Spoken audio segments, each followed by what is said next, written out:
Se por um lado é surpreendente, por outro não é.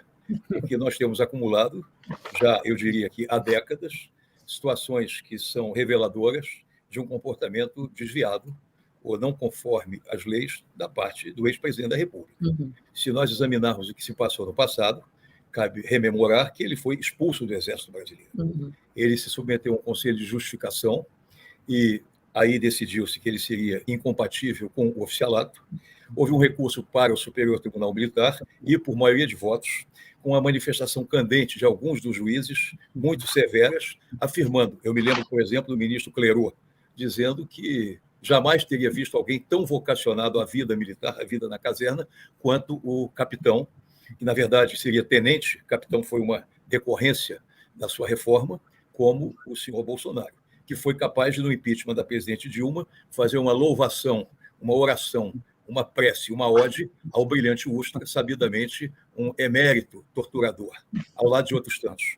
O Brasil, diferentemente de outros países, fez com que da anistia não resultasse uma apuração séria e rigorosa em relação àqueles responsáveis pelos desmandos, pelo desaparecimento, como se fez na Argentina, do Videla, como se fez no Chile, do Pinochet. E o Macluf de Carvalho, jornalista como vocês, tem um livro magnífico em que o título é O Cadete e o Capitão, em que ele esmiuça com toda a profundidade o que teria existido naquela investigação no que concerne ao senhor Bolsonaro.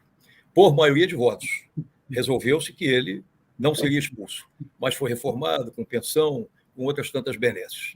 Um político obscuro, sem nenhuma presença no cenário do Congresso Nacional.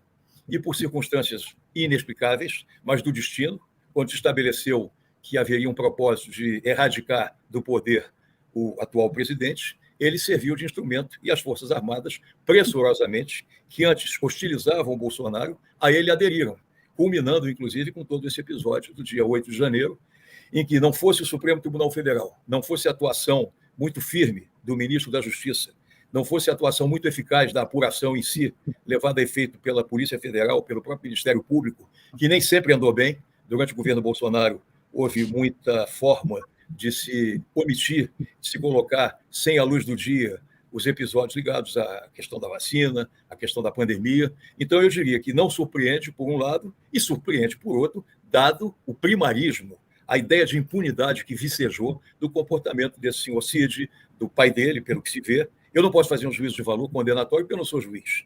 E, como advogado, eu tenho que prezar os princípios da Constituição. Todos vão desfrutar, naturalmente, do direito de presunção de inocência, o que não significa que não se deva apurar. E existe na lei processual penal, em vigor há séculos, eu diria no mínimo desde 1940, um Código de Processo Penal brasileiro, a definição do que seja indício. O que é indício? Está lá no artigo 239.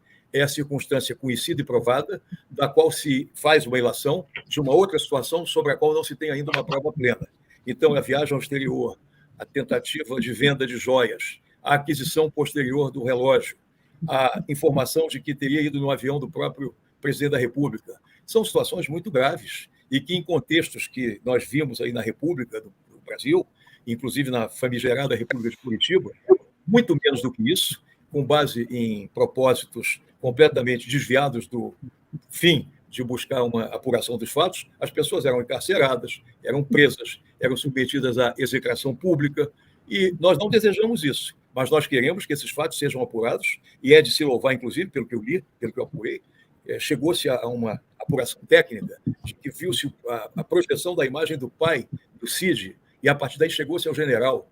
Quando houve a tortura no Brasil, se dizia que tudo acontecia sem conhecimento dos escalões superiores. Isso sempre foi uma afirmação inexata, incorreta, inverdadeira, conveniente, confortável.